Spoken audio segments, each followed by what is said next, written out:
Robert, I'm a junior, and we're going to talk about the Aegean Bronze Age.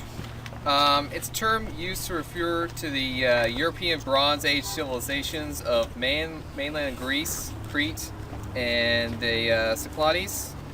Is that right? Hope so. Cyclades. All right, so those are island groups southeast of Greece.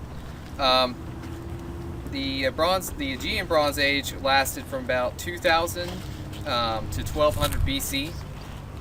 So as we've probably heard, the sea was really influential here in this area, and provided the means of communication, provided food, and basically their transportation. There were no settlements inland. Pretty much all the settlements, Greek settlements, were no more than 50 miles inland.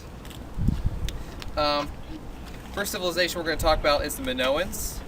They lasted from about 3000 to 1500 BC. The most prominent time of the civilization was 2000 to 1500 BC. The Minoans appear to have migrated from the Near East to Crete. When they came here, the area only had Stone Age technology, so they brought technology from the Near East, and were able to kind of bring that technology here to the area. They were, of course, because of that technology, they were superior to the locals, and they settled colonies on the Greek mainland and surrounding islands. The Minoan economy revolved around palace complexes like these, which controlled the production, storage, and distribution of goods. The rulers in these centers of power controlled also the trade routes throughout the Aegean. This economic system is referred to as a palace-based economy. Frescoes with scenes of natural subjects, leisure activities, and some debauchery have been found in these complexes. These images also suggest bull sports and bull sacrifices were part of the culture. So sometime between 1600 and 1450 BC, there was a cataclysm, and it was most likely the eruption of the volcano at Thera, and it basically devastated the coastal areas and Crete, and there's a theory that is the origin of the stories about Atlantis being destroyed. The theory about the cataclysm in the volcano is backed up by a layer of volcanic ash that has been found in core settlements throughout eastern Mediterranean. The ash plume even extended as far as Egypt. Because of this cataclysm, it devastated the areas of Crete and the Minoan coastal settlements, and that led to basically a weakening of the Minoan civilization.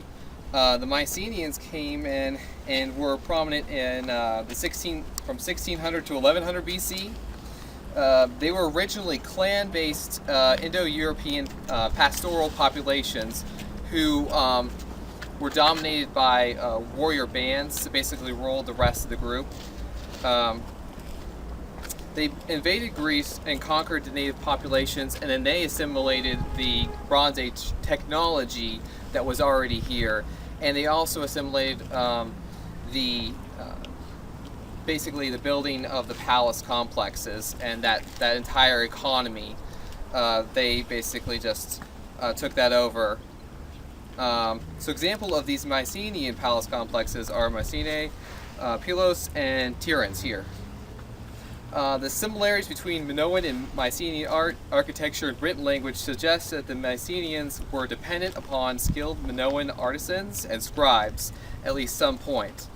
There appears to be a bureaucracy in the Mycenaean civilization that managed the affairs of the palace complexes, while their warriors continued to just focus on making war and planning out strategies. So there's no written records of anything besides just some like administration kind of stuff. basically logs of goods obtained or recovered from raids. And it could be inferred that the warrior elites and even the rulers were actually illiterate, and they relied on educated servants to manage their palaces. The extent of Mycenaean trade is very far-reaching and can be demonstrated by colorfully painted stirrup jars, which were essentially used to transport excess goods to neighboring lands. We have found them in